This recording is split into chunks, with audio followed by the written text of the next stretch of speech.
Yeah, she is. What it's going to be, we're very lucky to have Peter Loffer, who's a journalism professor at the University of Oregon, also hosts a talk radio show on KBMW every Saturday, or most Saturdays, between 7 and 9 a.m. And I thought we'd bring him on now to kind of talk about his perceptions of us, and then we can talk about, help him address some of the questions like, what is our message? Who are we trying to reach? And on from there, kind of some of the basic stuff that he being a professional can help us with. He's only here for an hour, then he's got another meeting. And then we're going to move into, I think, talking about our alternative media, how we can utilize that better. We get some experts in this room. We're doing some of the best alternative radio work and TV work, I think, that anywhere in the country. So we can put our heads together and figure that out as well. But I think first, focus. Traditional media, how can we access it? How can we get our message out there? And how can we use our message to make this world a better place, is what it comes down to. So without further ado, thank you, Mike. All right. I've been at his radio show 3 times, and I'll highly recommend it. Just wish it was later. Yeah, it is a little early. And it is on KPMW, which maybe some of you are familiar with because you've roamed around the antique AM radio band and listened during the week. KPMW airs Rush Limbaugh, Lars Larson, Glenn Beck, Michael Savage during the week, 12 hours a day, 5 days a week. And I have a bed on Saturday mornings from, as Michael said, the early hour of 7 to still pretty early. What number on the 9 o'clock. It was at 11:20 a.m. So I'm here because Michael and I established a nice relationship. There were issues that came up on the air that I was looking for someone to talk about, and I don't recall who recommended you, but immediately we found that we... Our friend Ann. Yeah, right, that's right. It's missing out her last name, as you say, Ann, but I know which Ann it is. And one of the things that's intriguing about that radio program is that the audience tends, I think, although we never know exactly who's listening, to be predominantly the type of people who tend to listen to the kind of programming that's on Monday through Friday, which appeals to me greatly because I like to preach to not the choir. And to a certain extent, that's what's happening right here, because some of you may be aware that I wrote a pretty harshly critical op-ed in the Register Guard about Occupy last November. So I'm here because Michael asked me and we become friends, but I'm also here because in my capacity as a professor at the School of Journalism and Communication, I teach. And we don't vet the audience there, and I don't vet the audience here. I think it's important that we all know how to use the media. That said, I think it's safe to say that my proclivities are more in this room than they are with the audience that listens to my radio station. So we're going to guide the conversation. So what do we want in the media coverage? What are we going to benefit from?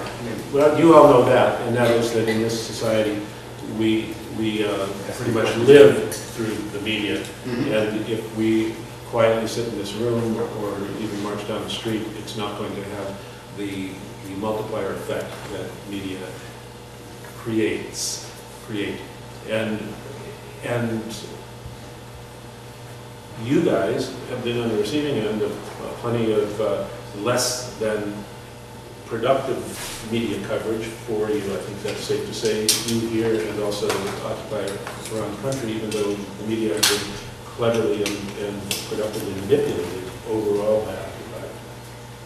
Yeah, I would think so. And I think Occupy has done some of the best work in getting out a message that I've seen, as an activist that I've done for many years. And it's just been amazing how much coverage we've been getting because of the kind of cutting edge work, but has it been effective? What is the message that we want, and who is our target? Is it our base, just our folks, or with us now, or should we be reaching the middle of the road folks? And are they listening to your radio program? Are they the kind of the right-wing folks we're never going to get to? Yeah, well, I firmly believe that you don't want to waste your time preaching to the choir because the choir is with you and they're going to listen wherever it is you talk, and they're all in this room in one way or another, by extension, passing through.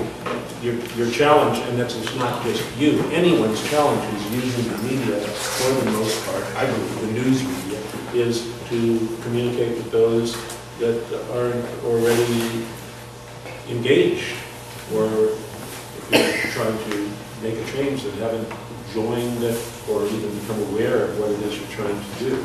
So that means that as valuable as something like Eugene Weekly or KLCC may be, they're going to be there for you, probably. They're going to be accessible at least to you. The audience is going to primarily already be aware of what you're doing and agree with what you're doing, or be sympathetic at least to what you're doing. So I believe you ought to be looking elsewhere where it's much more difficult to get the coverage too.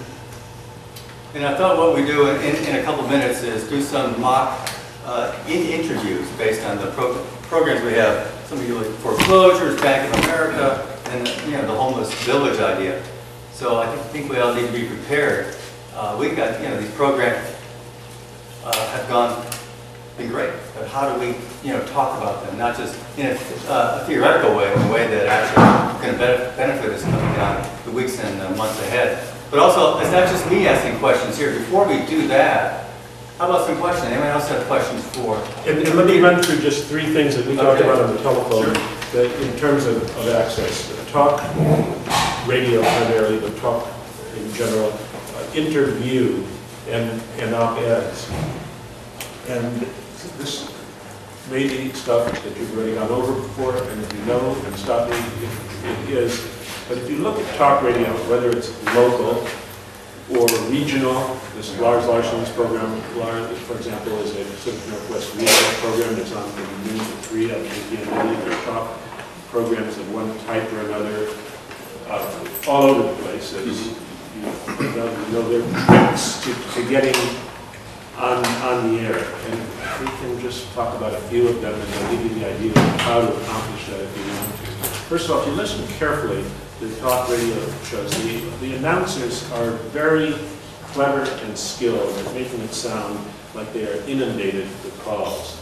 In fact, there are so many talk radio shows now, particularly on radio, that even some of those that are well established and have a lot of listeners don't have a lot of calls. And you can hear it by the pacing of the announcer. And when the announcer is talking about calls, but he's not talking, or she, but it's predominantly he, when he's not talking about, when he's talking about calls but not taking calls, then he likely doesn't have any calls, or he doesn't have any calls that he wants. And the talk shows usually have a producer, and the producer is screening the calls to determine what's going to add to the show. And what's going to add to the show is fodder for the announcer. The announcer wants something to play with. So if you listen for 5 or 10 minutes and you hear what the themes are, and you speak to the producer specifically regarding the theme, and you speak in short declarative sentences, and you sound clear-headed, relatively accent-free, without a speech impediment or defect of some kind. These are all politically unpopular things to say, but they are reality. Then the producer is going to tend to move you to the front of the line. If you are slightly in opposition to what the announcer is saying, but with respect and coherence, that's very attractive to the talk show, because it sounds like something that the host can read up and act superior to. You'll need to have the moxie and the strength and the quick-wittedness to get your point across without being subsumed by him. Remember also that he has the technical advantage in that he will, if he wishes, just turn you down so that all the audience hears is you. That's why you don't want to be overly combative. If you want to be productive on a talk show, you want to look for something you can agree with and say, it really is intriguing that you too are concerned about the waste of federal money And that's why I want to talk with you about and there you are. And you want to make your points in concise, clear, repetitive fashion, but changing the words that are used for the message each time. You should have one thing that you want to communicate. You've got maybe 90 seconds. It might extend if you're intriguing, but you should look to it being 90 seconds. And this is for local talk shows, and this is for regional talk shows, this is for national talk shows. There's no reason not to be able to get on a national talk show. In fact, you can use to your advantage that you're not calling from Chicago, Los Angeles, and New York. A national show likes to sound as if it's spread out, and a call from a place that sounds like Middle America, like Springfield, Oregon, is very intriguing to a producer. So, and you can think about the way you can use Springfield and Eugene as two different places, and talk about Eugene as the place where the university is, and Springfield as a place where there are blue-collar problems because of employment and industry problems. These are all devices. There's nothing nefarious about this. This is the way it all works. And these are devices to jump the queue, to get on the air, and to engage the announcer. And don't try to beat him, because he'll beat you. Just try to talk to them and say that one message in a simple, declarative fashion, repetitively. That's talk radio. We can field questions about this if you want. Now we can go on to op-eds and interviews, or however you all would like to handle this, or I can just keep talking because that's what I do in front of people endlessly. Let's see the questions, but also everybody realize that there's also a left-wing calling radio show. It's 1280 a.m. every morning between 7 and 9 a.m. on JeffNet, on Jefferson Public Radio. And they do a show roughly about an hour long. And that's something that I also encourage folks to try to get on. What I do, the producer's name is Lisa Polito. And generally what I do, if we have speakers coming to town, we get them on the show, and that's a good way to plug some of stuff. But also you can call in, and that's where what you're saying, even for with the kind of more mainstream or lefty, the same rules apply? Those same rules apply. It's the Jefferson Exchange. I'm not sure I characterize it as left, maybe just leaning that way. Yeah, leaning, yeah. But absolutely the same rules apply, and that look to be somewhat counter to what is on the air in an embracing manner is what I recommend. You say something? Is there a way to look up what the topics are going to be on shows in advance of this site? For instance, your show, do you post online or anything what topics are going to be? Most of these operations do. KPNW spends so little money that there is, in fact, no opportunity to do that in terms of their promotion. They just exist on what's on the air. Right. But most of the shows do. However, that can change. If you listen for 5 or 10 minutes prior to calling, you'll know what they're talking about and figure out how to fold your message into that. But you have to listen, because even if it's announced, something's announced, they're not going to necessarily follow what they announced. Plus, you want to listen so that you can say some key words to the producer. I want to respond to that caller 2 calls back who said that, and then that is very attractive to the producer. Yeah.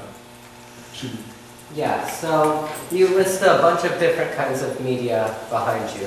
And I'm curious a few questions. And number one, which ones reach the most people? And let me interrupt you for a second. Let me go through these 3 points first, and then we can talk in general. Okay. I just want to, according to what Michael suggested that he wanted to get, and I'm happy to do that. Cool. I had a question specific to the radio. Do you have any sense right now of like how many listeners or what the percentage of the population is that are regularly listening to radio these days? Sure. The radio is rated, and the ratings are a little sloppy, but give an indication. talk radio is the second most popular format the last time I checked in America after, yes? Pardon? Television? No, on the radio. On the radio. Talk is the second most popular after. Sports? No. News? No. Cooking? Yes! What? Who was that? Who said country music? Country music. Yes. What? Second to what? Country. Country music. Country music. But the most recent Pew surveys that I've looked at, that's the Pew Centers for Press and Public Affairs or something, I don't know the exact title, indicate that an inordinate percentage of the American populace, something like 25%, get their news from talk radio, which should be enough to have you pack your bags and go to Canada right there. And so, in terms of the gross numbers, the percentage of the population that listens is what the rating is. So if the station gets a 5 share, that means of the radios that are on, 5% of those radios are listening to any given station.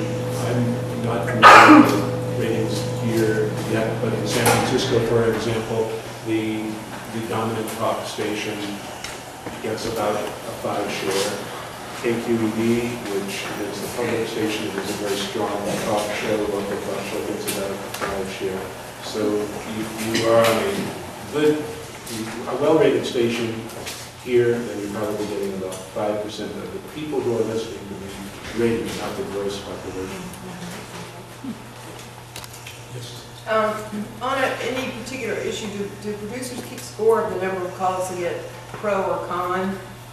For example, if a member of Congress gets 5 letters, that represents a certain percentage of their constituency. They kind of have statistical data that indicate that. So if the producer gets, say, 10 calls on forest issues or something, does that make the station pay more attention to that particular issue? Yeah, probably not. They probably are only interested in their ratings and how their sales staff is doing, if it's a commercial station, in getting advertising.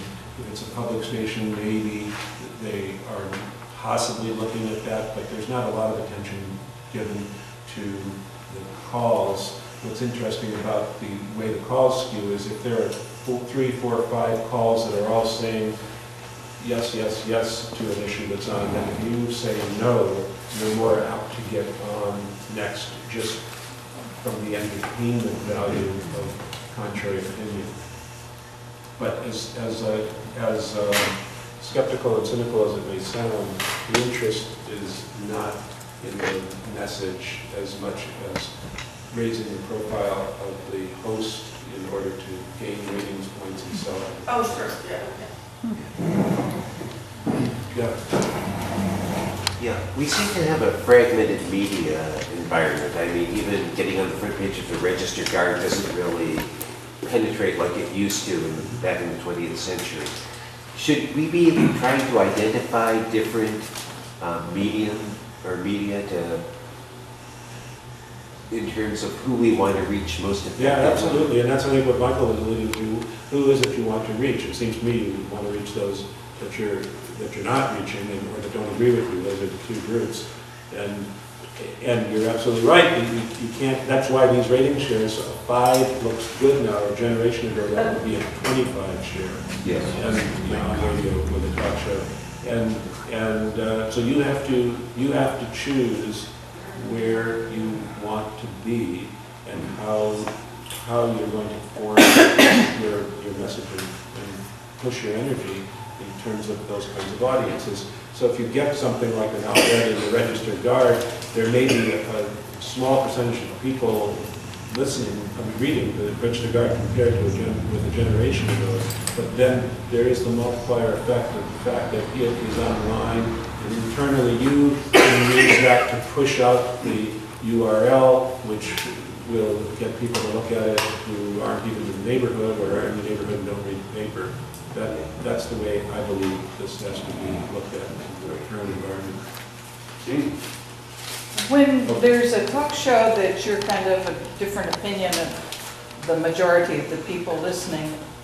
And you've indicated that a lot of it is for almost entertainment factor to see the host skewer the caller.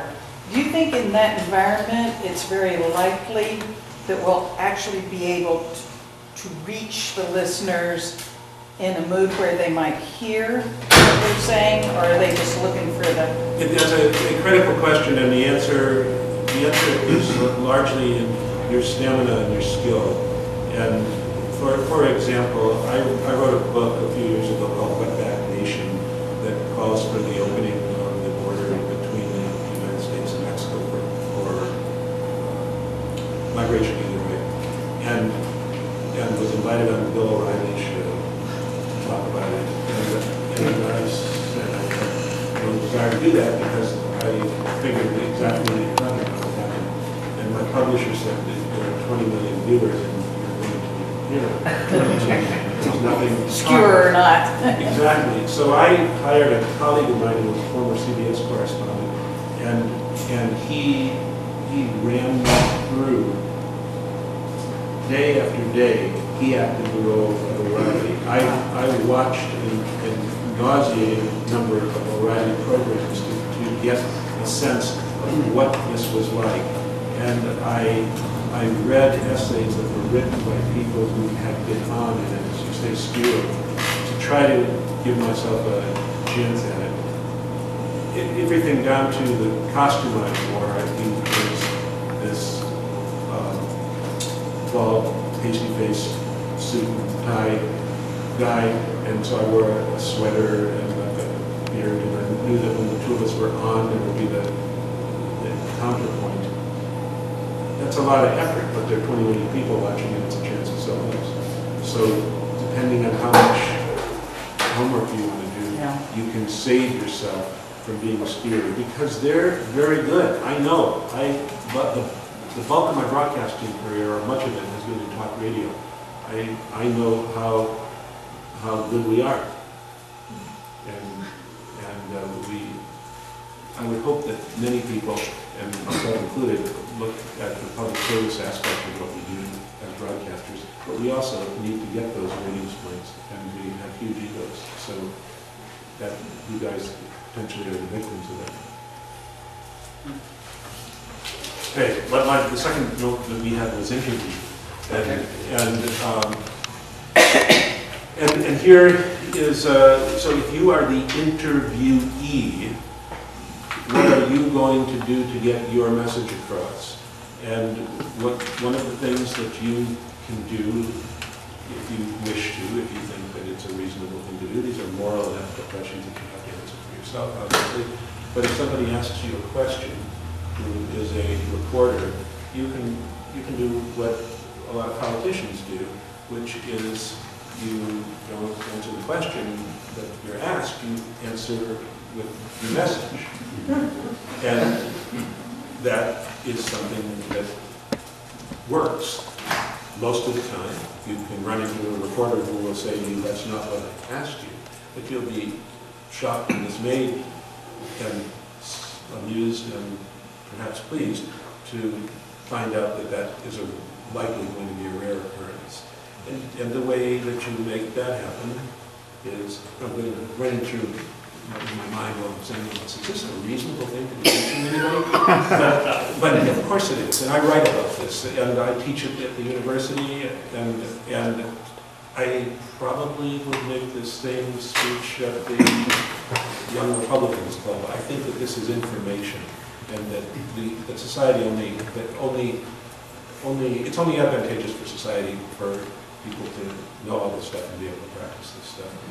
One of the things it should accomplish is it should clean up the sloppiness that exists in the news media, on a small scale perhaps. So ask me a question, please. Any of you, ask me a question that has to deal with politics at the university or my interest in opening the Mexican border. Just ask me something. What do you think about the change in chancellors? Well, it's interesting that you talk about the change in chancellors because, in fact, it wasn't the chancellor that was fired, it was our president, Richard LaRouviere. And while the change at the top there is important to take into consideration what I see in the journalism school is the need that we have to raise money to finish our building. So you acknowledge the question. You in that acknowledge case, the question, and then so otherwise switch. it's both rude and opens you up immediately to being slapped sideways. But by acknowledging the question and moving on immediately, you're in pretty good shape to get it over the fence. So it's not that you also repeated the question, so it wasn't like...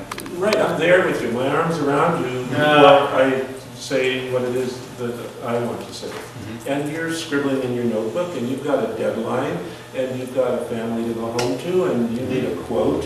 And I mean, we have wonderful people in this business. We have dedicated, hardworking journalists struggling at a time when the revenue model that has been consistent for generations has collapsed, when consolidation has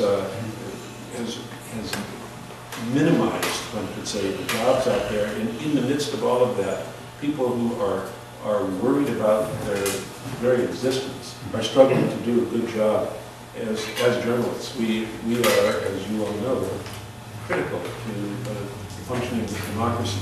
But we've also have these kids to feed, and we've got deadlines to meet, and we want to go home and play badminton or something this morning. Scrabble? Scrabble's good. So yes, you have something back there? Oh, No, okay. So let me move on to the third thing.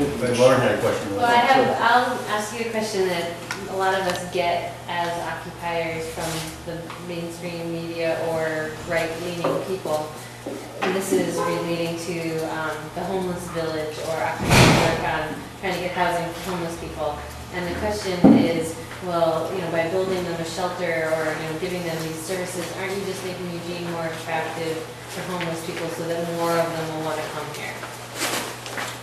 Yeah, it's a very tough question.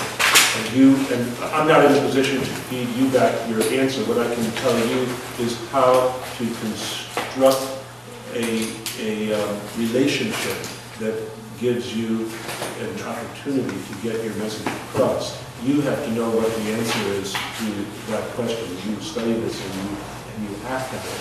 When you have that answer, whatever it is, what's your answer?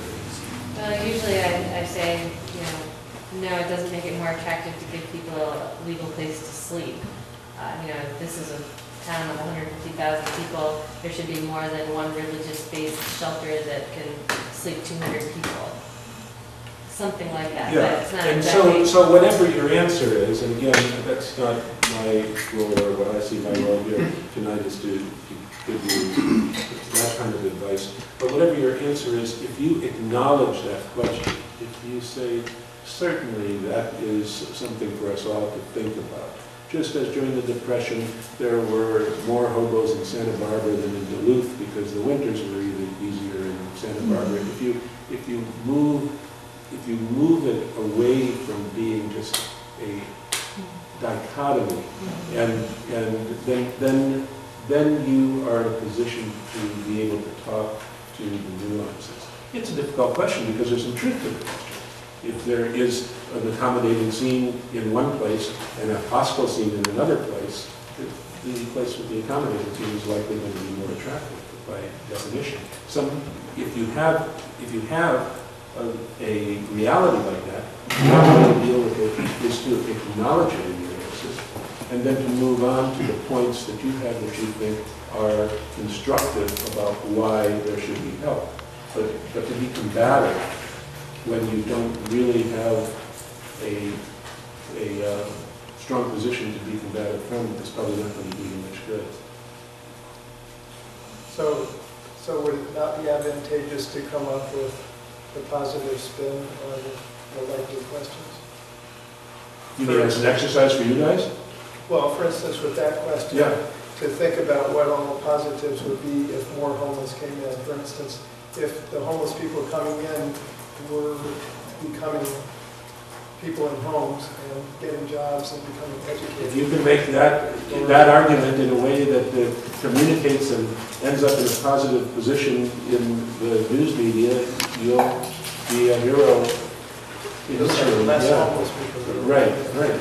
Sure, of course. If you can manage that. And I would recommend you do what I did with my colleague from CBS. You guys should engage, I would think, in this kind of role-playing with each other before you go out and about. The third thing that we talked about, Michael, was op-eds and access to op-ed pages, and that can be the relative minimal opportunities locally, just because there are only 2 papers, and to regional and national. There are a few good tricks to getting op-eds in the paper.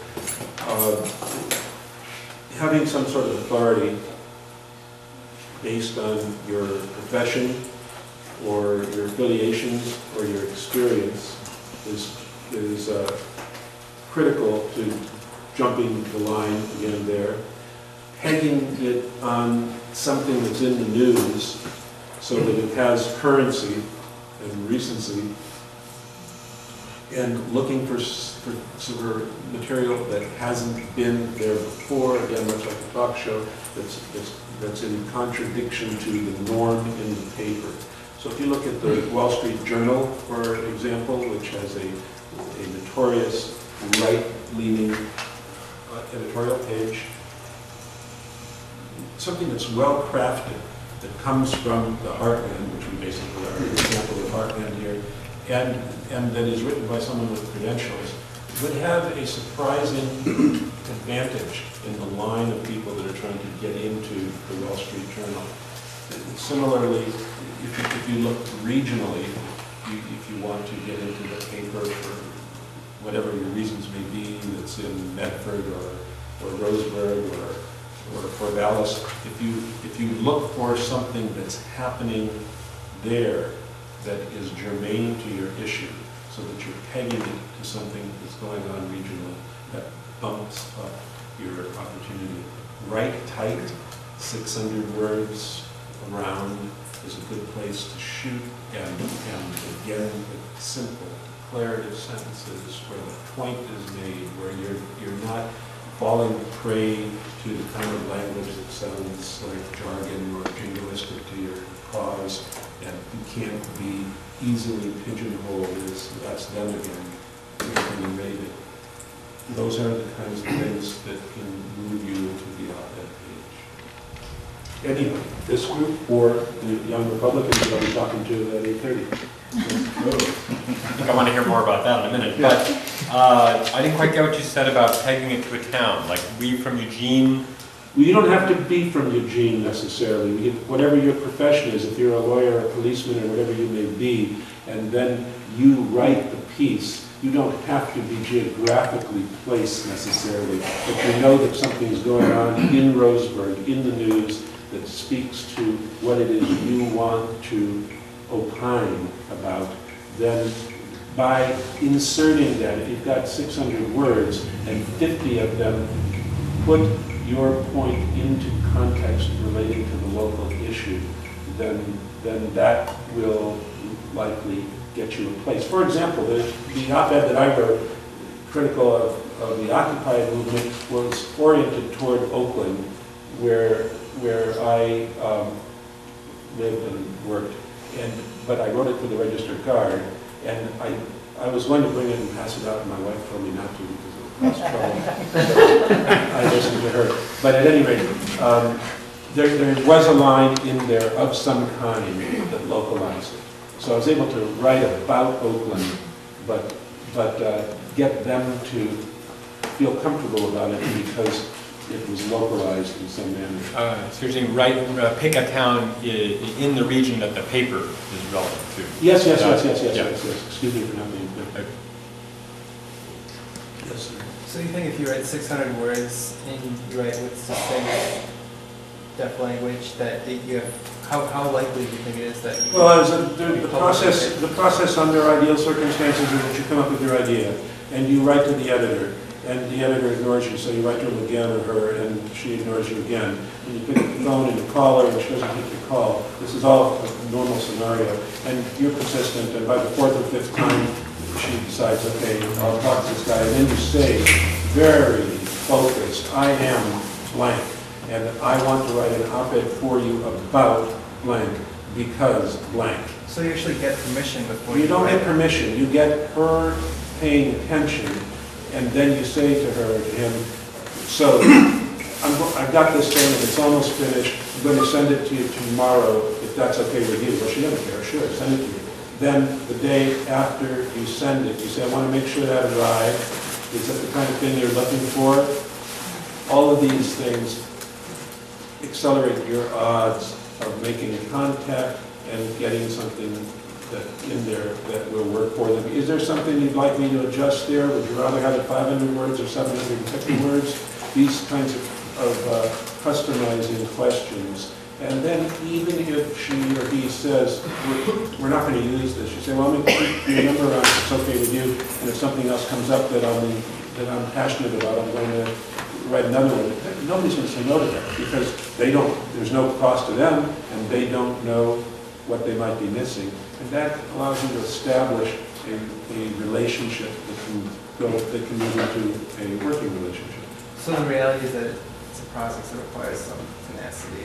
Tenacity is a key word. Ask my students, that's the word I use all the time. Tenacity. And I'm hearing you speak to building a relationship. Like by the fifth time you've emailed them, they recognize you. They recognize you, and then finally you hit something, or they've got a hole because something that was supposed to come in didn't come in. There's a lot of pragmatic reality to this sort of stuff. Not, again, to diminish the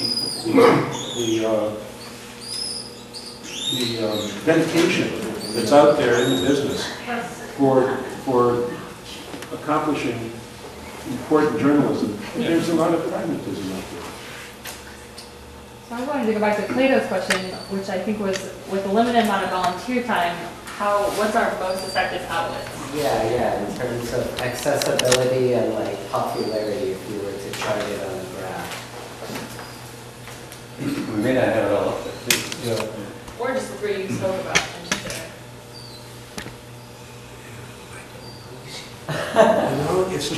It's such a crapshoot, and I think you have to have a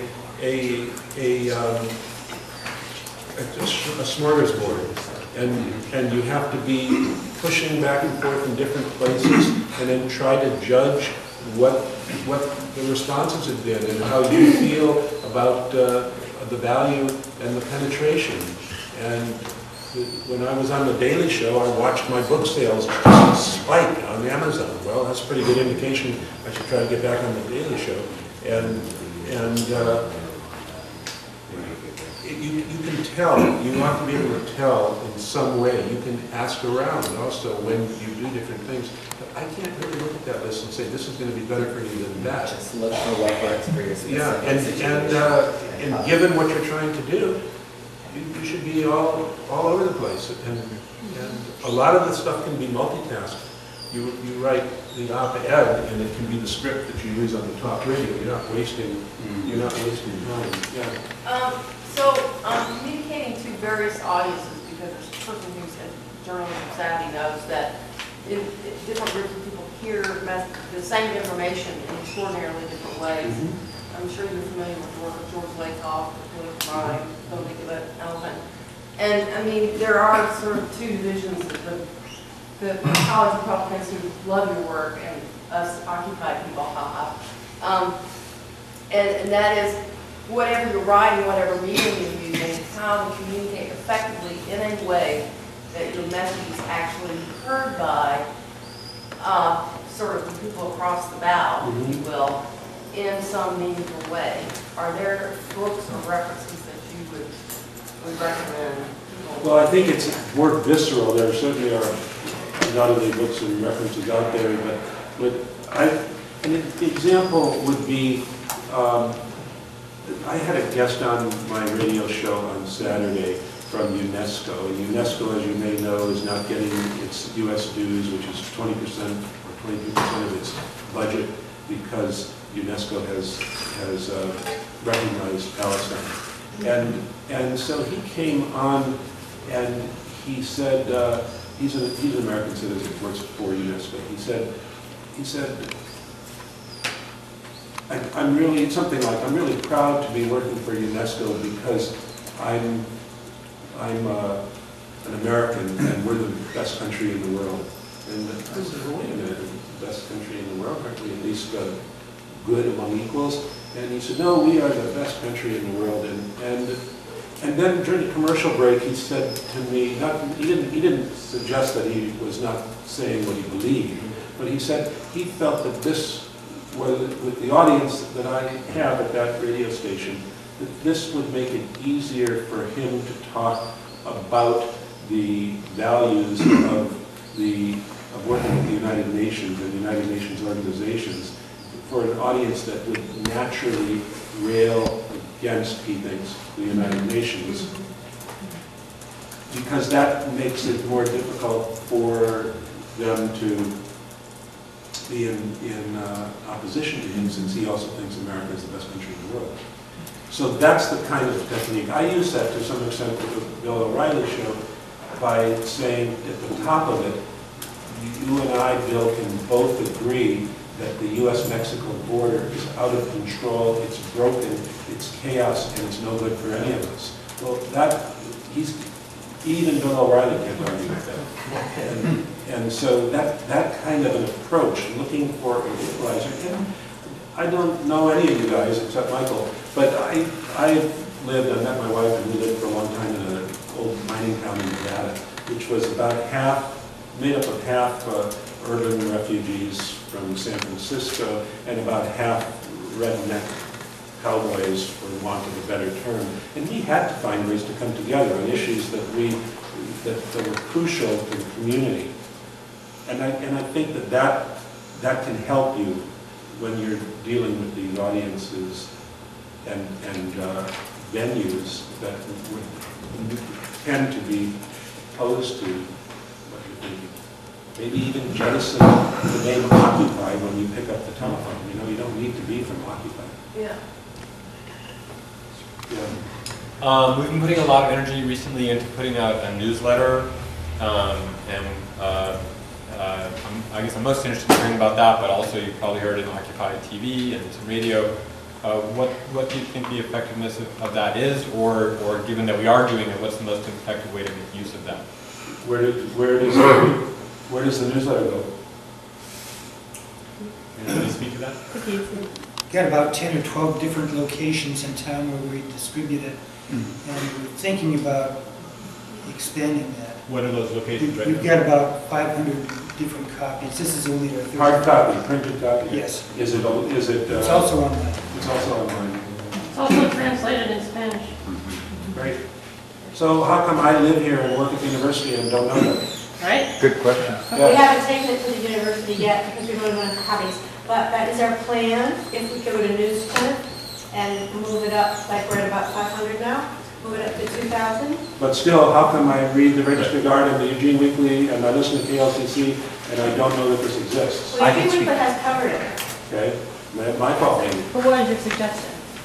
Get it. Get it out, get it out, get it out, you know? Get it to other media outlets. Get it to other media outlets, distribute it in high-profile way. Putting it on the rack at the Starbucks or whatever you're doing is different than getting somebody to stand at 13th and Alder and hawking it in an old-time way with a hat on, made up of a copy of it, just like the old newsboys, and yelling out the headline. And then that attracts attention, and somebody talks about it, and camera crew comes down from K-Bell because it's a slow news day. Those are the kinds of things that are going to tend to bring attention to it. Yeah, I'll defend the distribution strategy. We have Excuse time. me? I'll defend our distribution No, strategy. I'm not attacking your distribution. Well, I'll still defend know it. why. Okay, we have copies at our protest site in front of the Fed and here. What I think it's best for is for people who are interested enough to actually walk up and try to find out more about it. Then they'll get a snapshot of our community. Mind you, it's expensive to produce it, so we don't want to just be going around shoving it in random people's hands. No, for sure. Yeah. For sure. But And I you know, if this brings to mind, on this talk show, I'm consciously aware of the audience that it's not probably the people I have coffee with, and although there are great exceptions, and that becomes obvious. One of the beauties of radio is that people Yeah. find it by mistake, they hit the scan button. But somebody was calling up to complain about something I said, and he said, you know, I've been listening to you, and you're one of them college professors, and you sucking at the taxpayer's feet, and you know, I'll bet you're a market choice kind of guy, not a Winco kind of guy. Okay, he pegged me. I'd never even heard of Winco before that. But I'm new in town. But that I think speaks to your newsletter kind of thing, and so rather than distributing it at your points where you're known, it seems to me you should be where I am, or other people who maybe are going to be likely interested in your message and wouldn't end up there. I've never been here before, just because Michael invited me. Not because I find it important, but I'm a busy guy. So that's what I would think. I mean, do you think the journalism department is a good place to send it because people there will get it to more places? Yeah. No, okay, all right. We don't care. That's on the joking. Joking, there are a lot of cameras here. I'm joking, but I think that what you look for the multiplier effect. The multiplier effect is somebody sees you distributing it and it looks interesting, and so there's a story about the fact that you've got something that has stories.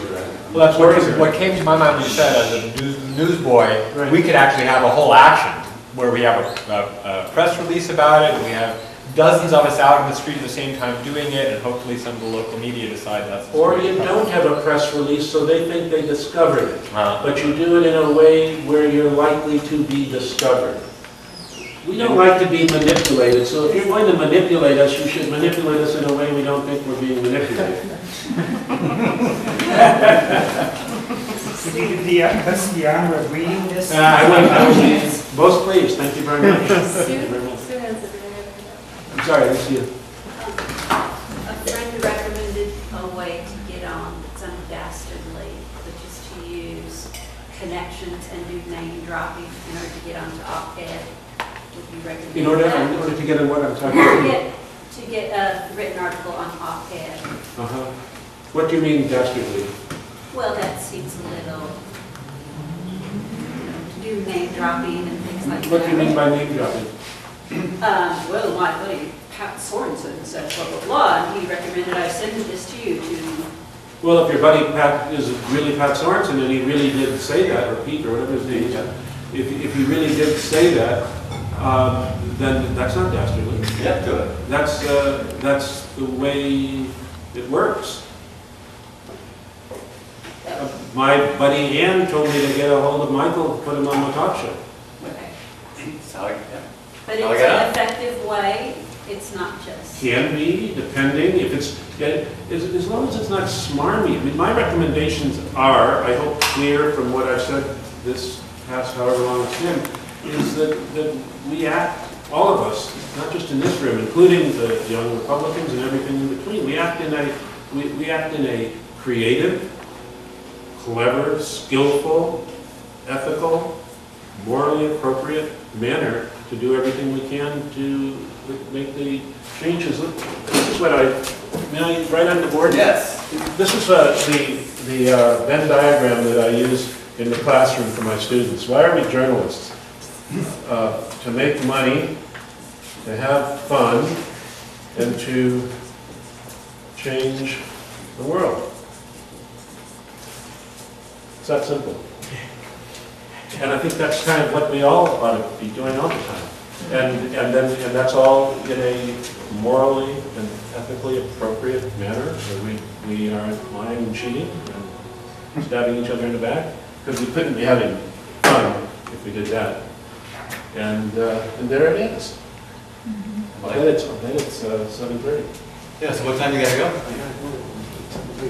So it is 7:24, so we have good. We have 5 6 more more minutes. Just questions, we want to do the mock interview, or just keep asking I questions? think the questions are more valuable. Okay. Yes, sir. Could you just give us some, I mean, you had your criticisms, whatever. How do you think? Pardon me? You have criticisms about How do you think Occupy can utilize media? Like, what do you think is the defect right now in Occupy's message that could be improved upon to make it more accessible? Because I feel right now it's very kind of pigeonholed, and people aren't open to hearing us anymore right now. Yeah. So, well, I think as we talked about an hour ago, we both locally and outside, the overall success of getting into and making use of the media is extraordinary. And you all should be very proud of yourselves here and your co-hosts elsewhere. But if there's anything that I would look at as a criticism and something that you might want to consider figuring out ways to transcend, it's the stereotyping. Just as I'm fooling around by saying young Republicans, we really damage ourselves. We damage ourselves as a society, and then we damage ourselves when we are in a group and we're trying to expand from that group by allowing ourselves to be stereotyped and by stereotyping ourselves. And so when you try to reach out beyond that choir that we are so comfortable preaching to, this is again something that I teach in the classroom. We are, all of you have been on campus, I'm sure, just as is Eugene, we are a very informal campus. And I don't ever show up on campus with jeans on. I wear slacks, I wear a shirt. Here I am with you guys now. I encourage my students when they go out that they dress up, that they dress above what they figure the dress will be in the venue where they go. I think it makes a real difference. Yet these kinds of things that seem as if we should have transcended them and they don't matter anymore, especially in a community like this, it's extraordinary how much they matter. So I'm flying back from Tunis last week. I was at World Press Freedom Day in Tunisia a week ago. I took 2 students over there. We had an extraordinary time. And I ran a conference on campus at the end of last week on conflict-sensitive reporting, which is a class I'm teaching currently. And I got to the airport, and there had been a mess up in my reservation. So this is a flight from Tunis to Frankfurt, from Frankfurt to San Francisco, from San Francisco to Eugene, and then I got to right away be on campus during this thing. If something messes up with these connections, I'm gone. They can't find my reservation. I'm wearing a suit, and I'm talking to the Lufthansa agent, and it's making a difference. And I got on that plane. And I'm not saying if I had a torn t-shirt and dirty jeans I wouldn't have got on the plane, but I know that her reaction to me was different than if I did have a torn t-shirt. And so this is not just attire. It's speech patterns. We all code shift all the time. You know how to say, hey man, and you know how to say, excuse me, sir. And I think that these things are worth thinking about. And that if you want to expand your reach and you want to be listened to and not be stereotyped, then think about the various manifestations of the attire lesson. They exist throughout the way we interact with others. Filters. Filters, yep, no question. It's fascinating to hear your questions, and I'm honored to be here in a role that you think maybe has some value.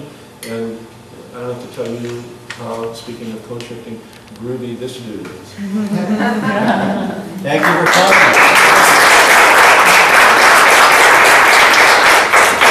I'll back the rest of the day. We'll be in touch. All right. Thank you. And listen on Saturday mornings, 7 to 9, and call up and use the opportunity to get on the radio to talk to a lot of people that you wouldn't usually. Pardon? You said 12:88, is it? 11:20. 11:20. And it is fun. It is fun. Yeah. I highly recommend it. Oops, sorry. So, Michael, his name again, please? his name is Peter Lauffer, Lauffer. Thank you. And also, I think he is, I hope you found that helpful. Yeah. So Laura, why don't you come on back? When we had some of the questions that were asked about, the talk radio. I think I would like to go into it a little deeper in terms of the options that we have. How many people here know about JeffNet, whoever listened to it and built it? Yeah, so it's a real resource. I have a friend, Skeeter. He calls in every day. And he gets on every day because he asks good questions. And so it's, and if you go on to the Crabgrass, the contact information is there. I do have to update. I'll update it because it has the wrong, it says it's KLCC and not the, but I'll do that. But the Lisa Polito, the producer, it's a great way to get our message out. And of course, once you get into morning, for many of us, including me, it's challenging, but it's a real opportunity to get at it. So that's one. And I heard you talk about national shows. I never thought about it. The NPR does their call-in show every day. I think it's at 11 to, it's 11 to 12 and 12 to 1. Has anyone here ever called that show? Was it Face the Nation? Yeah, Face the Nation. Talk to the nation. Talk of the Talk to the Nation, yeah. Yeah. I'm always out of the field, but I want to call in all the time. So why don't we? I've never had it. Now I'm thinking, Well, I mean, the thing you just said is like that maybe that's not the audience we want to speak to. Those are the people who are already sympathetic. But how could we get? I mean, not that it's a bad idea, but at least also, where else can we go to reach a more middle of the road audience?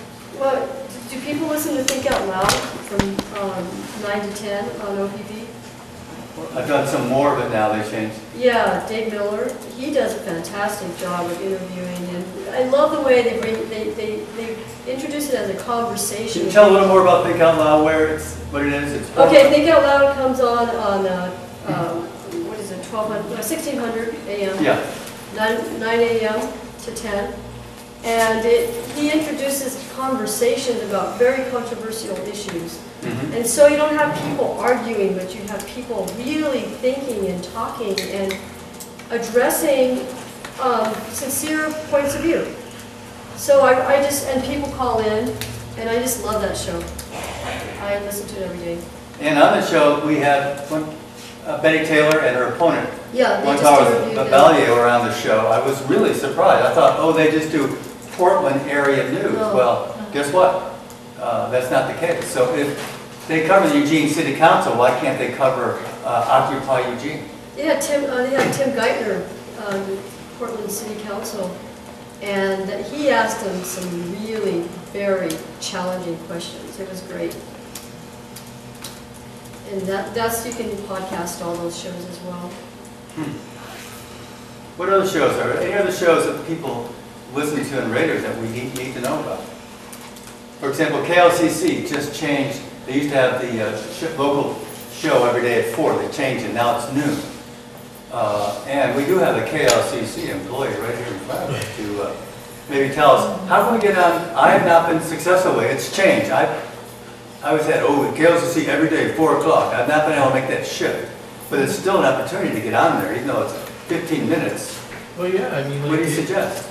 They interviewed a lot of speakers who come to town, and I know some other folks who've had some success with that. But, I mean, you got to make some relationship with Trip Summer and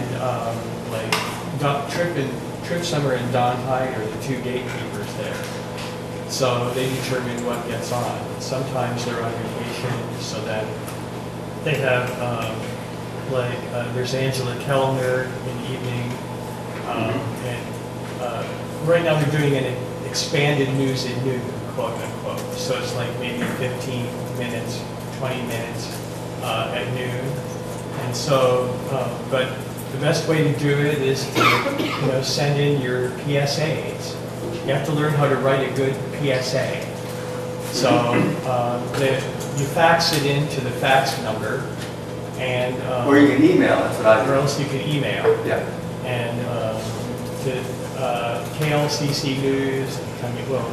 Let's see. I forget their email number, but it's summerT at. Well, it's on the.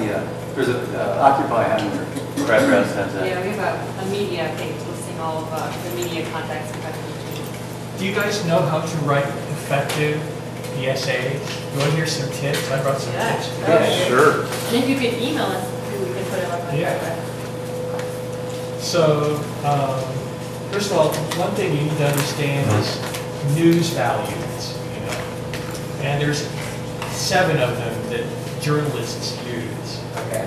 One of them is prominence, you know, who's important in the community. It's somebody important. Another one is proximity, how close it is locally.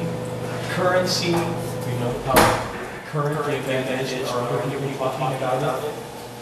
Timeliness, conflict, impact, human interest, and odd or unusual. Those are the things that people look for when they do news. And so, now for Occupy, I mean, what most of the thing that you're going to do is you're going to write a media release for people. And the better you can write a media release, the better that the reporting will come out. I mean, you know, I worked in news, and I know how they do it. You know, it's no big secret how they do it. But I can, you know, tell you a little bit of the insight of it. Like I worked for, I took broadcasting classes at Lane. I got a degree in broadcasting there. And we had like, I went out and took an internship with like KLCC News. I took an internship with KVAL doing as a news photographer. And so like at KLCC, what you're doing is you're looking for what they call an actuality. You know, that's like the TV equivalent of a soundbite. It's 20 seconds long. You get on and you interview somebody, and then you look at it, you capsulize this one sentence that they say. You know, you take it out, and then you write your story around it. And so, so here's 10 tips for writing a media release. Because this is what they're going to do if they come out and interview you. So a good media release should begin with an attention-grabbing title. So you want to keep the journalist reading with a clear, concise lead paragraph. Because news is top-down. What they do is you have a slug, which is the title of what you're doing, and then you have like a lead-in, and then you have a good lead paragraph. The lead paragraph is like encapsulates the whole thing about what this is about. So then you want to ensure that the media has the news values. I spoke about several news values: the prominence, proximity, impact, human interest, timeliness, conflict, currency, and unusual. Those are the news values, again, that I just mentioned. And then, so you want to increase newsworthiness with solid statistics and compelling research. You want to include quotes for media-savvy spokespeople. And give some local flavor to a media release. And support a media release with further informative documents.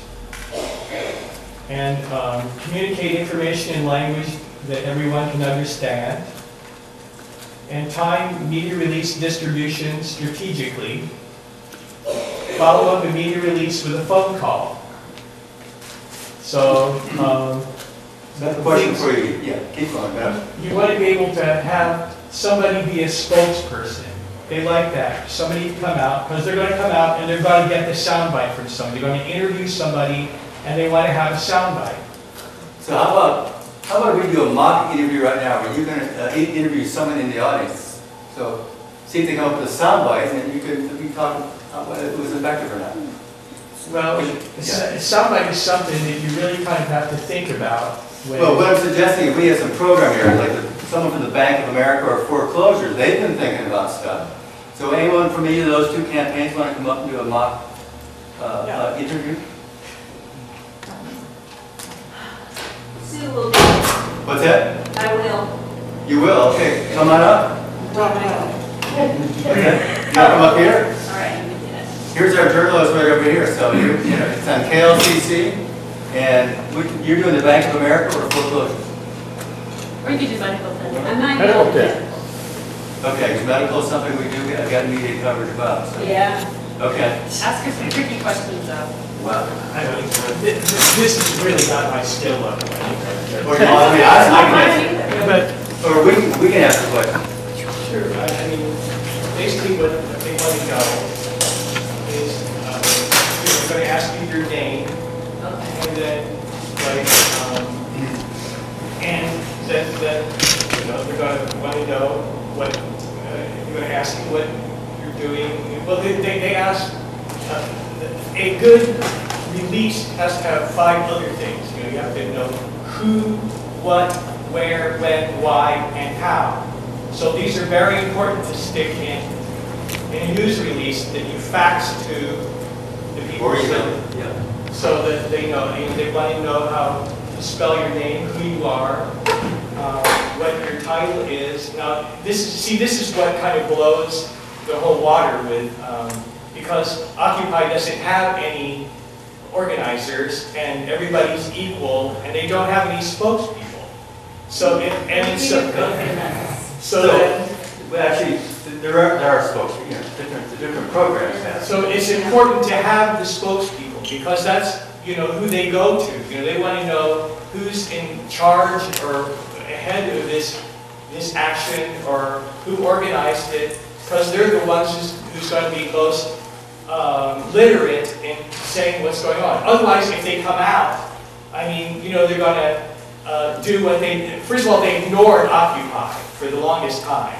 Then when they came out and they saw that they were actually doing something, they weren't gone in two or 3 days. Then they came out, and then they started interviewing people, and nobody was a leader. So then they started writing stories about people's hygiene, and like how weird they conducted their business by repeating each other. So let's do the interview, because the present moment, let's look to the future. We have an opportunity to be getting our story out on the different programs, and I think the medical tenders is a great story. So I'll do the interview. So you're going to be in the medical tent down there, the heart block. So, so tell me, why are you here? What's going on here today? Well, my name is Sue Sierra Lupe, and I am the volunteer coordinator for Occupy Eugene Medical Clinic. And we are here in the park at Parks Block 8 and Oak every single Sunday from 12 to 4. And we offer free medical help to anybody that shows up and questions asked. And the reason why we are here is because there's such a grievous need in the community for healthcare, and the healthcare system is very broken. So what we are doing is offering a positive example of how to fix the healthcare system, a positive working example that we flaunt freely every single Sunday. See, that's a little bit long. What you need to do is the soundbite I would use is what we're doing here today is, and then whatever you said after that. But it needs to be concise, and it needs to fit 20 So don't seconds. say where we are, we just say healthcare is poopy. Well, you can tell them all this other stuff. It's important. You need to know who you are, what you're doing here, and your affiliation and everything. But you said what we're doing here, and then you said some other things, and it was not very concise. Okay, so I disagree. It's a comment about, but okay. I disagree. I thought she was very clear and concise, and she gave a rationale for when and where, what, and why she was doing what she was doing. I disagree. But the soundbite I would use is what you're doing here. Yeah, that's something that the journalist is going to extract from what she said. That's what I'm telling you, yeah. Yeah. And then I would write a story around that, what you said. First of all, there would be the lead story, the lead paragraph would be so and so many demonstrators were down at this place, and they we're fighting Bank of America with it. And so then, I say your name. And we have Gene have a question. What's that? I was gonna have a comment. One part of it is snagging the attention. And the opening thing could be, well, we're giving health care to people who can't get it anywhere else in Eugene. Yeah, so that's Something, because that says almost everything you said but your name. Okay, I wonder if one of the parts about making it short, because I really like what you said, but is that they will just take little bits of your interview. And we don't want them to take little bits because we want them to take exactly what we want. So by putting it in a shorter time frame, then they're going to definitely take the heart and soul of what you're trying to get across, which is like your just baseline message. So I think that's really one of the biggest things for keeping it really short. So, but when you're being naturalist about it, and you're not like a professional, and isn't it in the hands of the interviewer to control where it's going to go? I mean, as far as being really good about, intervening when it's time, so that it doesn't drag on. Well, if we're answering the questions, then the ball's in our court, right? We can say anything we damn well want, but I think what he's saying is you give one sentence, because that's all our attention span. No. I'm saying that I'm looking for a soundbite. Yeah, so And the one most sentence, concise thing that you can do about what you're doing here, why you're here, will, it will be very helpful. That's what we will use as the soundbite. So I say, Yeah, it's important that you say. And offering free health care. I would probably ask you several other questions for that. Who are you? What are you doing here? What is your title or whatever? I would ask you several questions. He asked an open question, but I would probably ask that first, Okay. And a lot of this stuff should have been, Wait a second, Lauren, what was that, Lauren? I was just saying, think of it like your slogan. You want to come up with like a tagline, and no matter what the question is, you've got this catchy little phrase that boils your message into a rehearsed line. Something like occupying Eugene medical, serving the public when the healthcare system won't, or something along those lines. Like that obviously was just out of my mouth, but you come up with something like that in advance that no matter what the question is, that rolls off your tongue. You can call them elevator speeches or whatever you want to call it.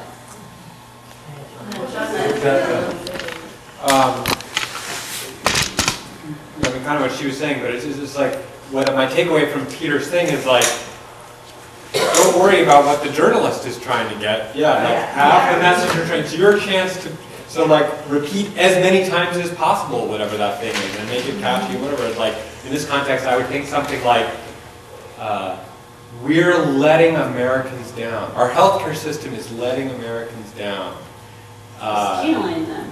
What? It's killing them. It's letting people die, But pick one thing, one way of saying it, and work it into your answers as many times as possible, because then you're stacking the deck for whatever soundbite they pull out is that much more likely to be that one thing that you wanted to have get across. Same message. Hartley. Doesn't it depend on the format for which, Yes. I mean, I agree that you need to have the tight message and stay on message.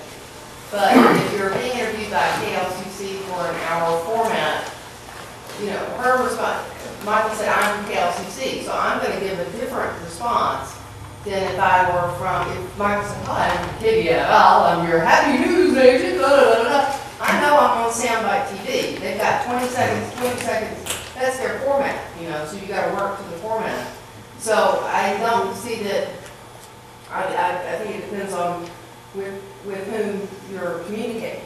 I know when they interviewed me before, those TV people, it was a long interview, and they just picked out the worst statement. Correct. With the That's highest exactly amount of right. hit Right. attached to it. Because they're doing exactly what the gentleman from the School of Journalism said, which is what they thought it could do is get ratings. And that's the brutal reality of commercial television, radio, newspaper, whatever, is that they are going to amplify conflict and criticism within the community. They're not looking for solutions, or they're not looking to hear your solution. They're looking to survive. Right. That's how you keep I'd like to demystify a little bit of TV journalism from this internship I took. First of all, the TV news show has a half hour. Of that, 8 minutes is commercials. And of that, 11 minutes is news. The rest is weather and sports. So then, like, we met as, we had like 3 teams of journalists, you know, it consisted of a photographer and a journalist, you know. And then, so then we went out in our 3 teams, and we had 3 goals. We had to do 1 package story in each team. The package story is 2.5 minutes of a news story with 2 sound bites. And then there's also called a VO, a voiceover. We had to do a 60-second voiceover and a 90-second VO bite. So a VO bite is a voiceover from an anchor with like a sound bite, 20-second sound bite. So since I did this thing, it's been, you know, a number of years now. They have, first of all, they got rid of the photog and writer team, and then so now it's just a one-man band. And then the sound bites seems to be a lot shorter now. So that's what they're looking for when they do a story. There's the 3 methods. So, and then usually what they'll do is they'll have, like, when they do the package story is called that because they produce it all without the anchor involved. You know, they just run a tape. It's all on 1 tape. And so then they'll have 2 sound bites, one from one side of the issue and the other one from the other side of the issue. And then like they will interview, and so that's kind of what they're looking for. Then when they go back to the studio, then because it's, you know, TV news, what they do is they write the story around the pictures that they have. So, like, if they have enough pictures, then they'll mention it. So the story has to, the words have to match the pictures somehow. Otherwise, it doesn't work. So that's the limitation of TV news. So let's do another interview. Good. I got 2 questions here. Okay, when TV anchor person comes up to you, are most questions like, are they open questions, or are they usually like, who are you, why are you here, and why are you here? Are they usually questions you can just answer right off the get-go, right off the start? Well, that's a terrible way to do an interview. I mean, the worst way to do an interview is to have the person say yes or no. That is absolutely the worst way to do it. Okay. So they usually have open-ended questions. Of course, they open it up. They want to know who you are. They want to know the 5, 6 things: who, what, where, when, why, and how. Okay. Now my next question. First question. Okay, my next question. Okay, Sue mentioned that she was asked a lot of questions and only some were chosen and put on the news, and they were the worst possible things that she wanted out on the media. Wouldn't it have been better if Sue just says, well, I have a very limited amount of time. I can just give you 20 seconds. And do a quick little blurb and then go. You do a quick little blurb and give them the who, what, where, and why, and move on.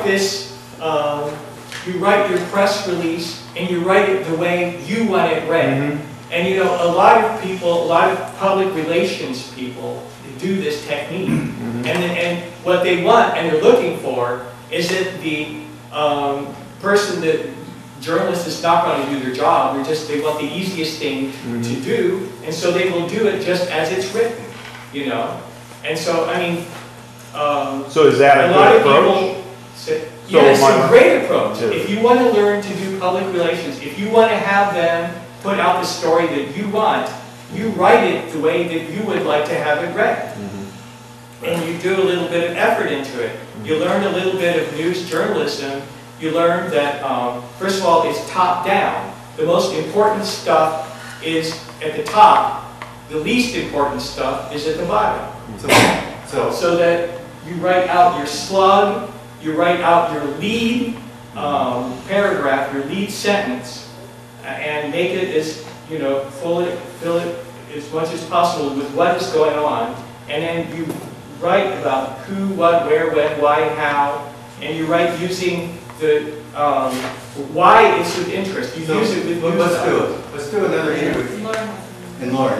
I just had a quick comment. In my experience in doing lots of interviews on different topics at this point, a lot of the TV media will ask you your name, you know, to say it into the recording, but then they're going to pick the opinion that is the opposite of yours and ask you your opinion on it. So they'll say, so a lot of people are talking about the fact that there's lots of crime and drugs going on at Washington Jefferson Park. How do you respond to that?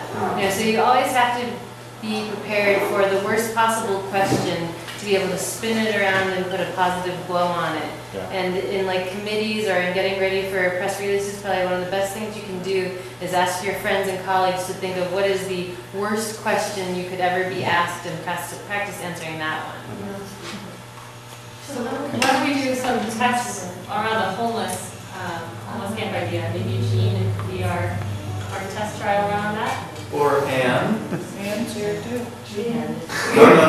You can both be here too, and one person be next to one. And I think you'd be the best person to do it. Well, I've never been interviewed. Well, this is a good time to do your first one. You're Muck's friend. You're Muck's friend. I'm not quick on my feet. I disagree. I think the thing is, you do not have to be the quickest person in the universe to do an effective interview. No. You just have to be able to speaking slowly, kind of speaking in a strong way from your heart, and it works really, really well. So that's why knowing how you speak in a meeting, I think you'd be a very effective person to speak. How about we do a practice one? Do I have to sit there? You can sit right there. I'm going to be the TV person. I'll be coming to you. I'll have my camera here. I'll be coming to, here we are, we're going to be at our new homeless village. We wanted to set up the homeless village.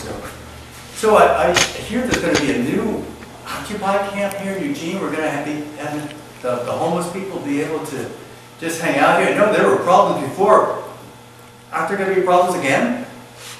We're establishing Opportunity Village, Eugene 1, in order to provide a safe, secure, sanitary space for people who want to change the direction of their lives.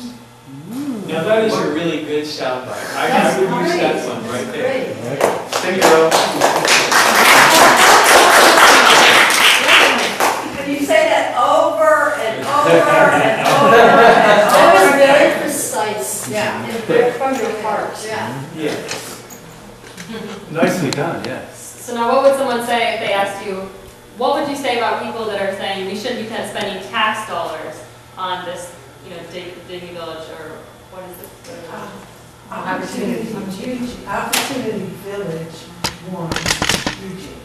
Okay. But Opportunity Village. So how would you respond to that? Opportunity Village seeks to be self-sustaining through micro-enterprises, food production, and donations. We are not anticipating needing to ask the city or its taxpayers for additional funds. Wow. Good job. The other spin, if you needed it, was to talk about how much it costs to put someone in a jail cell, a hospital bed, or a psych unit. The data from Dignity Village shows that it costs approximately 1/3 the amount of money, 1/3 the expense of the least expensive shelter to provide for someone at the village. So it's money well spent then, is that true? You're ready for Money 5 not chairs. spent. Money not spent, right. So would anyone else want to do an interview? We haven't done a foreclosure, a bank. You have foreclosure. Yeah, you're right. You want to ask a question? Does anyone have a really good question? A difficult one on foreclosure? Sure. Yeah. If people can't afford to pay, then the bank has to foreclose, right? We have noticed quite a great deal of fraud in all the papers that we have looked at on foreclosure. Well, if they've been doing fraud, then they certainly ought to be foreclosed. It's fraud on the part of the banks, and so we are trying to help people challenge the banks and challenge the foreclosure and prevent homelessness due to foreclosure. And also also restore people to their homes that were foreclosed fraudulently. Do you know, can you tell a story someone you know who's been foreclosed on? There's a woman out in Walton whose home, she invested $300,000 down payment and also put $300,000 improvements in it. And it overlaps another property by 6 inches, and that property was completely paid for. And the banks are trying to grab that land along with foreclosing her home, on her home. And I don't understand. I don't understand, it's paid for, why would it be in foreclosure? because her husband is in construction and the construction industry became, very much for work. They took out multiple mortgages, it sounds like, right? Right, so then they couldn't pay the mortgage. And so they told her that if she would, that they would do a modification of the loan for her, but they couldn't do it unless she stopped paying the mortgage herself. Okay, let's stop. So comments on, So they have a tractor. so comments on the interview we just, my first comment, I think very informative, but just a bit long, could have been, shorter. I didn't prepare. Well, I thought I did a great job. Yeah, That's, I would say that this issue is a little more complicated to come up with talking points, and having some time to like write them out in advance would probably be really helpful. I think that's great. But I mean, I think it really keeps coming up with that statistic that over 60% of foreclosures are as a result of medical debt. So to me, I think that the question that an interviewer might ask you is, why should somebody who hasn't paid their bills get a free ride? People think that somehow these are people who have screwed up, that they're derelict, they're behind, they were irresponsible, and this is their punishment for it. So your sound bites need to be kind of framed around the fact that in a lot of these cases, it's not their fault. Either 60% are medical debt, X% are due to corporate fraud on behalf of the banks, and that the foreclosures turn out to be completely unlawful, once said and done, and give it like a third example and just lay them out as bullets as like, here are the examples of why people aren't irresponsible when they're being foreclosed upon. This is great advice because we have a meeting on Sundays that's for action planning. And I would suggest that we start writing out these bullets. Thank you. I have one other comment I'd like to say about the media and Occupy. For one thing, I read a while ago that there was a public relations campaign that found that the media, or that the Occupy message was really powerful and it had an effect. And so they were spending lots of money to try to defeat it. And so they were encouraging the media to ignore the Occupy movement. So you should understand, that we should understand that our message is really powerful and it's working. And we should be proud of that. And if the media wants to ignore it, you understand why they are ignoring it. It's become part of the language. I know this is awful, but I saw a commercial for one of the brokerage companies the other day, which basically said become part of the 1%. Are you kidding? And it's like part of our language now, however bad that is. Vicki. I wanted to say I think we're actually having success with some of the media. I've seen some of our press releases actually just written, like the one where we have the march with PG. The report in the Guard was almost our press release completely. We've also been sort of not ready on the follow-up sometimes, like because we don't have a place where we are actually. Because when we put out the press release on the Trayvon Martin March, they wanted to come to us and interview us before it. And we had to scramble for that because we don't have an office that was really staffed with someone who could, speak on it. So that's another thing we sort of need to be more ready for. And here's something really positive that happened today in our newspaper, in our newsletter. The Eugene Weekly has asked us for a monthly column. All right. And not one of the newsletter articles. They want an article for them of 750 words. So, I mean, this is recurring. We're going to get together and talk about what they want, what we want to give them. So, I think we're really having a lot of success. And people have, I know people went over to Reed's house, gave out once, to interview him after a BOA press release. So, I think we're pretty good. I'm getting to the sort of the first or second step, but today, Camilla Mortensen from Eugene Weekly was asking us, is there anything more to say about the occupation that's going on now at the federal courthouse? I saw that. Yeah, and there really wasn't. So, but maybe there could have been if we had thought it out in a meeting, like say get into why, and then exactly, they know you're there. They aren't going to something in the weekly this week, but we could have had more. We had had just. I heard on the radio not too long ago that the White House, Obama's press agent, his own, the president has his own press person. They send out 111 press releases a day, just out of the White House, which made me think, we kind of wait for like big, momentous, big protest or a blah, blah, blah, and maybe we should be thinking about like the option of probabilities. The more press releases we put out, the more regular the coverage is and the less opportunity to constantly spin it to the negative, potentially.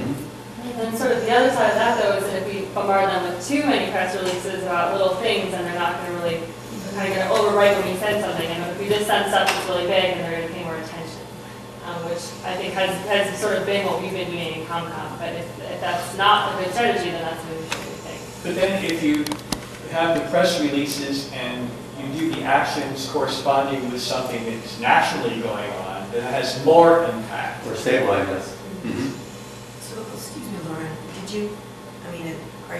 I'm not clear if it's like they're sending the same news release to 1,000 different places or 1,000 different news releases. 111 different press releases sent out Different to the usual outlets, I'm sure. Yeah, but 111 different press releases. Which of course I'm not saying that we need to do that, but what I'm saying is, on topical stuff, if you're sending a press release out just for a big protest or for a big action, you're going to be covering those big protests and big actions in a soundbite way. Whereas if in between that we were sending out press releases on more substantive conversations, like let's say, where we're at right now with the village, or kind of more background info or substantive information about our campaigns, then maybe we would get a thought piece in addition to a reactive piece. But I also think creating our own media, that's why having the weekly each month, that's great. But also I think we need to be thinking of letters to the editor, to the registered guard, and guest opinions there. I know I work at Calc, and we've had probably 3 or 4 guest opinions since December 1st. It's kind of a regular thing to check in, but I think Occupy is due to have one. It's been a while, I think, since I've seen an Occupy guest opinion. And that's something I think creating our own media, that's the way of creating our own media, but getting it in. We're writing it, so in a sense that makes sure they can't change it. But what's good about the letters and the op-eds, it's general, it's your line. Speaking of creating our own media, given we have about 20 minutes left, I'm curious if we're going to get to alternative community-based media at all? We can, maybe now's the time, but you had a last time. Okay. I understood that we were going to learn how to write a press release here. Is that true?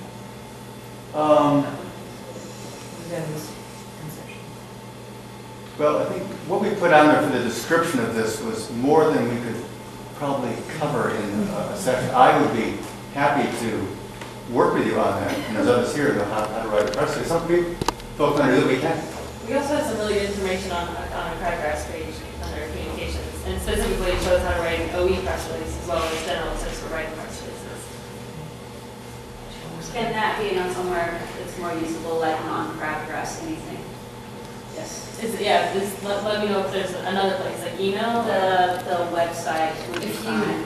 If you want, you can put it on the occupation education website for this week's stuff. So like any useful stuff connected to this training could go easily up on that. And I'm happy to meet with you one-on-one, so that's, yeah. Well, and Tom too, yeah. I'm sorry, I forget your name.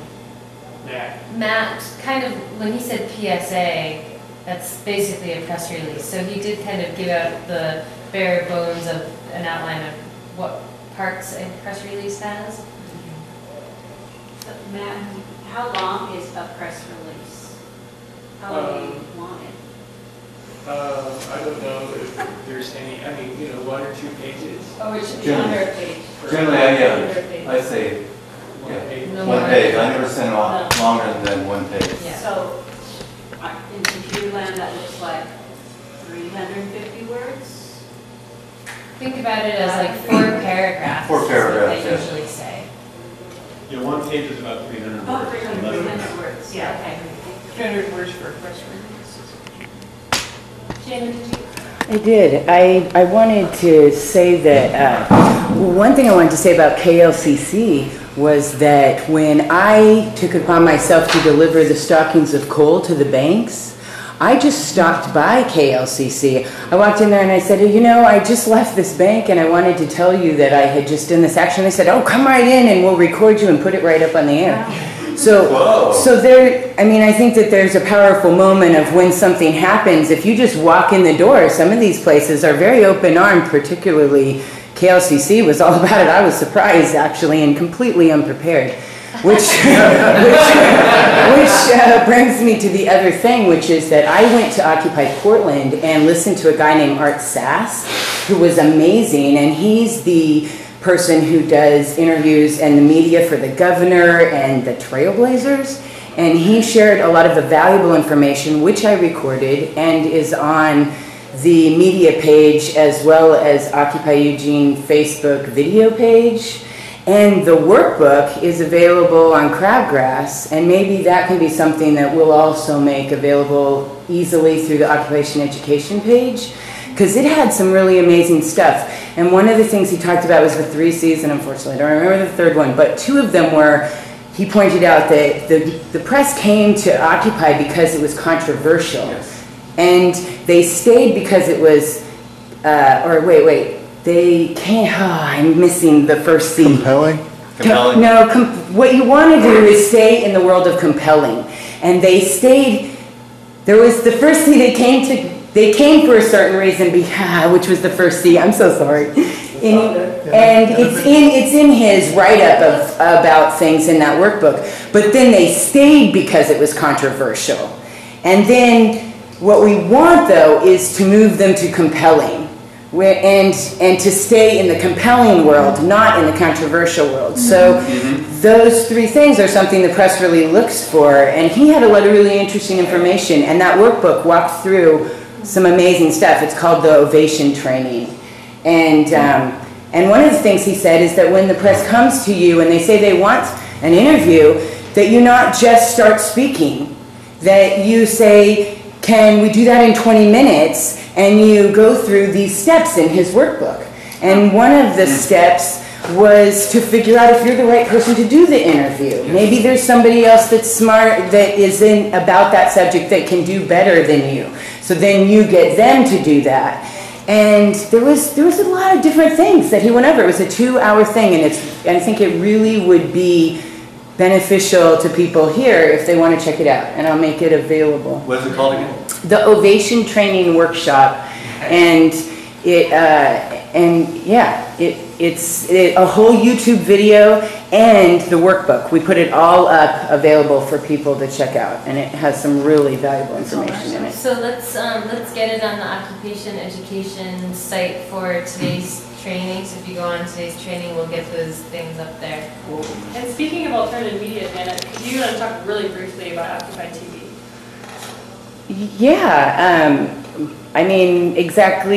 Basically, it came from the idea that our community conversations are amazing and that we should share them in a more wider way. And Joe really spearheaded making that happen through community television. And Getch picked up the ball and created an entire process of going out and getting amazing speakers and bringing them in and just picking a topic and going over those things. And they've got like 20 shows done already. And it's being broadcast. And it's broadcasted in quite a few different hours.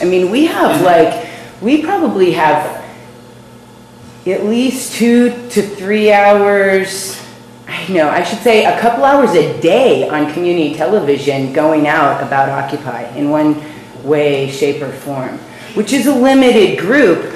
And we've been moving all of those Occupy TV sessions into YouTube videos so it can be available for more people that way. Okay. But I think it's good because it gets to a couple thousand people in our local area through community TV. And there've been a lot of people in the group that have participated, and now we've been finding amazing speakers from elsewhere that have come in. And By TV News. a lot of that stuff is available on an Occupy Eugene Media podcast. And we can get it even more broadly distributed. If you get on your iTunes, look that up and give it a 5-star rating, it'll start to pop up in different places to people who are just browsing on iTunes. They'll see Occupy Eugene Media something they should follow. And as we speak, Getch is doing a radio show for Occupy right now. What station? How do you rate? I looked all over for. Yeah, I looked the other day, actually, Getch mentioned this and that could So maybe you guys can get together afterwards and figure it out, and maybe Sue had a question? This is another thing that Dave does is he podcasts everything. He podcasts the transcripts of the Occupy TV, and he podcasts the transcripts of the radio show. And he puts that on all these different listservs, so it shows up. It's on at least 30 different listservs right now. So when someone is looking for something related to whatever tag might randomly relate to it, Michelle Schock, for instance, goes on to music, rock, protest, blah, blah, blah, blah, blah, then he wants the footprint of Occupy to be all over the internet. And that is how Occupy Radio and Occupy TV will succeed, thus projecting our message, thus helping us to succeed. With the example of the newsletter, I pulled out that article I wrote for you and refined it a little bit on my blog, and my blog is on a whole bunch of different listservs, from everything from herbal medicine to parenting to coyote folklore. So all of these people are getting several different versions of what we do. And then we'll take that piece again, refine it again, and put it on the Occupy medical website, which we have separate from y'all's website with Occupy Eugene. So we have our footprint but we're stomping all over the internet, and that's how we're going to get out there. And the more people pick that up, the more we get. Like I get people saying, oh, I want to give y'all some money. I want to do a grant. How do I do that? And then all of a sudden we've got money coming in the door, and Occupy Medical's got a van, and then we've got dentists, and then we got, blah, blah, blah. That's how y'all get to your stuff. I mean, it's this stuff. Plus What's the name of the person who's doing that? Dave? My husband, Dave. Yes. Oh, no, you realize that's... Sorry. There's so much, but she calls me Dave. Yeah. All right. Yeah, that's how I wanted to follow up on when you said that Eugene Weekly has offered us a weekly. So what's happening with that? They just offered it, we're meeting with them. Okay. It's a monthly copy, not a week, they're weekly, but they only want to offer us a once a month copy. Well, that's great. Yeah. How would we be kept abreast of that? What's the process? Well, since we haven't even met with them, we just found out today at a meeting.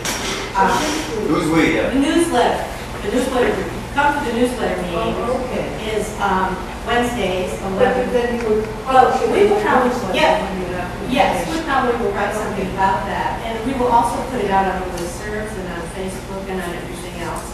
We just haven't, it hasn't gelled yet. Yeah, no, I understand. Thank you. Yeah. Also, too, for the Eugene Weekly, you also can get smaller news briefs in there. And what I do, I write them for them. And generally when I send those things in, they print them exactly as I write them. So remember that too, that Action alerts. action alerts, yeah. Action alerts are sometimes even a little longer news brief. You can get that in there, but they'll do it. The slants too, if you've ever read the slant column, if you have a good one, you can just send it to them verbatim and it's. Oh, you got it in slants? Oh, okay, so I didn't know that. Okay. So while we're taking a pause, it's 8:20 and I just wanted to remind people that next week is our last week of occupation education and it is fittingly a workshop on preventing burnout.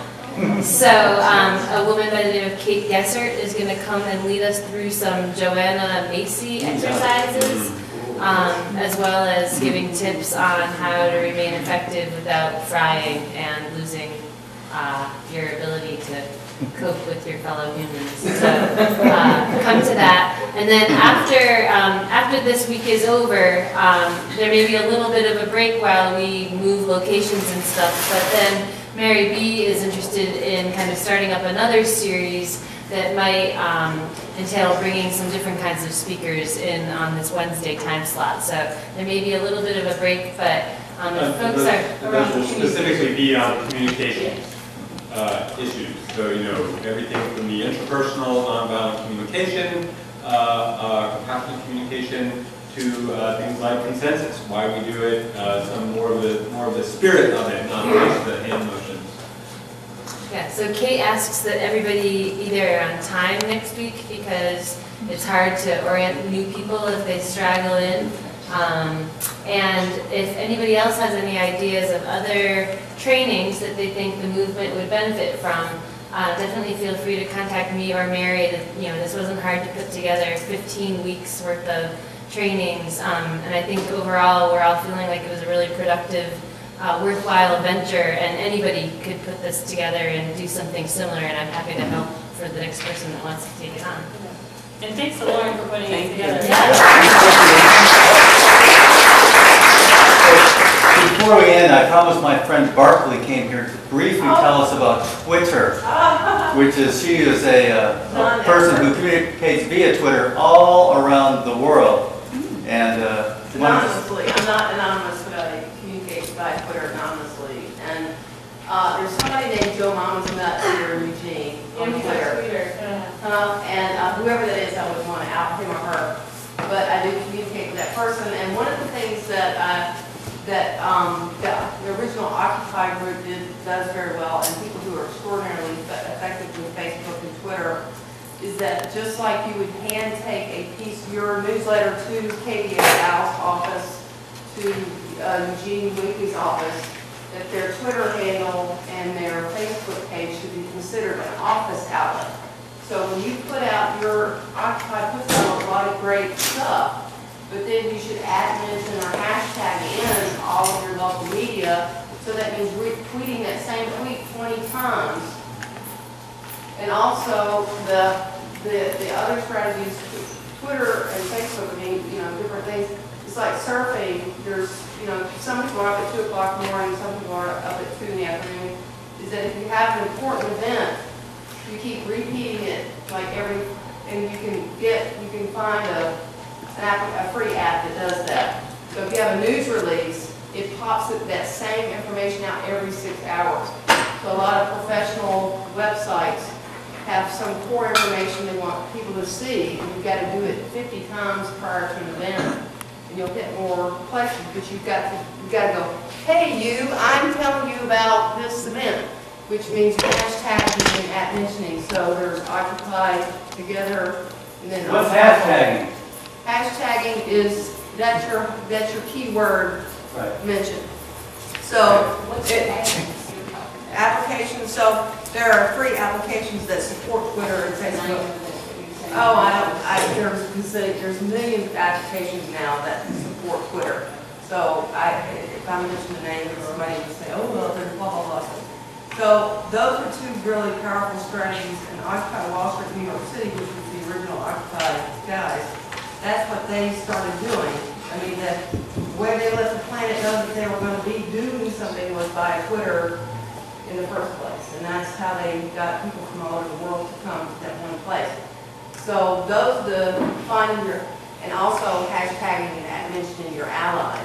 Because again, it's that, hey, hi, you actually go directly to someone. And that's not, and because those are public faces, you get your exact language out every time. Your videos, your word, your press release, your whatever, is that it's no one else is sort of retooling what you said, taking the worst message from what you have, and that's the power of all these alternative media, is that you have more power and control over your message. You can be more concise and direct and say, this is who I am, this is what I'm about, and this is where I'm headed. Versus the old conflict-oriented television where you have Rush Limbaugh or Bill O'Reilly, just, it's for the argument's sake, it's the entertainment value, and no one's really participating in some kind of constructive conversation towards understanding one another or providing some real solution to a problem that we all know we face. So. How many people do Twitter? Kind of. Yeah. So Lauren, how can we do more? How can people here in Occupy do it more? So yeah, we started initially when we had a little more people power tweeting out specifically press releases. We have a list of our tweet contacts, KLCC, the Guard, everyone's all on Twitter, and then we would mention them, our press release in a tiny URL, which is a short URL. We haven't really had the manpower to do that, the womanpower to do that lately. But if people are interested in Twitter or Facebook, because they all have Facebook pages as well, that would be something we could really excel in. We do have Big Mama's Joe Mama's, which is guy Joe. He's an excellent tweeter. Okay. He's been tweeting for us somewhat anonymously for the past couple of months. Joe. He was around a little bit earlier on. Not Joe. Whoever that lovely person is, I don't know. He's doing a really great job. It's not my but we could use more of the mentioning and okay. stuff like that. Yeah. Okay, that's fine. I don't. So what would be kind of the next, so people could contact you, or what's the next step? Training on Twitter. When's the next ComCon? Yeah, the next ComCon the next ComCon meeting's on Friday. And you don't necessarily even need to keep coming to the ComCon meetings. Like Joe's never been, he went to like one ComCon meeting, and then he just tweets for us on kind of one of them. So that's the power of the social media. I mean, I tweet for Occupy Wall Street, New York City. Right. Like Tom Petty lost his guitars. Somebody stole Tom Petty's guitars in Carson City, California. So 100 people who love Tom Petty saw that on his, he tweeted out, and so it actually got on the national news the next night because 50 or 60 people started tweeting, repeating it, and hitting all these different media outlets. Yeah. So if anyone is interested in that or knows people are interested in social media, outside of just Facebook and Twitter, there's like all different kinds of stuff, then just connecting with ComCom, and that's something you can kind of do pretty often. When's the next meeting, where? I have a question about. Friday. I have a question. The more it gets out there, does it like, like the game telephone, does it get distorted? What's that, the Xerox machine? Oh, it's totally, the accuracy stays pretty. There's a button on Twitter when you get a message, it just says retweet. You click that button and the same message goes out, and that's just what a lot of people do. Yeah, that's just basically goes to your followers. So it's like forwarding the message that you forward it to who follows you. But then if you want to, let's say you want to forward it to a specific address, you have to put @KBAL. So you copy and paste it into the message. But it's because they're so small, but you can press websites and everything. It's really quick to find out if somebody's plagiarizing you because people do kind of crappy people do crappy things. So, and all those is really on, so all these social media, it's real easy to find out if somebody was distorting what you said right away. So would there be interest in having kind of in a future time a Twitter workshop here that Barclay could lead for us? Yeah, it'd take a half an hour for people to get on. And the thing is, if KBL gets 60 tweets from the Occupy community about an upcoming event, right? Not just the Occupy Eugene side, but 50 people in Eugene say, hey, remember, come to this event, it's exciting, blah, blah, blah, or all that. You're the sum of many small fish, right? Makes a big impact. So I would encourage more people to be on the Facebook. There's other things like Tumblr and some other strange. Tumblr?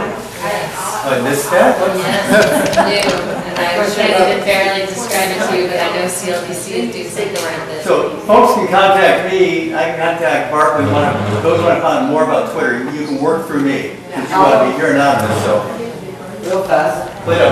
How long, Twitter, you have to be like, what, 100 characters? It's 140 characters, but you can press the website, so there's the Twitter itself will say, so occupyeugenemedia.org. If you copy that and paste that into a tweet, that's longer than because what it does is there's some application that pulls that to about 29 characters. So then you say, hey, we're having an event, blah, blah, blah, blah, blah. And then you put that compressed website, and then somebody clicks that hot link, and it opens up. So there are lots of links for it. Okay. And so that's That right there has been the simple fact that has kept me away from Twitter all this time. You can also be really strategic in it. I mean, you can mention things in your message, and then that will then appear on their feed as well. So like if Occupy is in what you're saying, then you can before Occupy, and then that will do. Whoever's attention you're trying to get, you put that mention on there, repeatedly, and then that people start paying attention. I mean, big things are happening with Facebook and Twitter because just mass action, and it's so quick. Like writing a newsletter or an op-ed takes a long time, and you can just take 5 minutes and say, retweet or whatever. All right, so it's 8:30. Before we go, we didn't touch on we can go on all night. There's so many different ways of getting the word out these days. And I'm going to do some self-promotion here. Cal does an old style thing. We do signature ads in the Register Guard. We're doing one coming up on stopping the war. So you want your name in the newspaper, help us out. I'm going to pass this around. But this is also, it's a kind of a traditional way of doing your own media. What it is, you get people, they pay money. You don't have to, but we get 500, last week we had 800 names in this ad.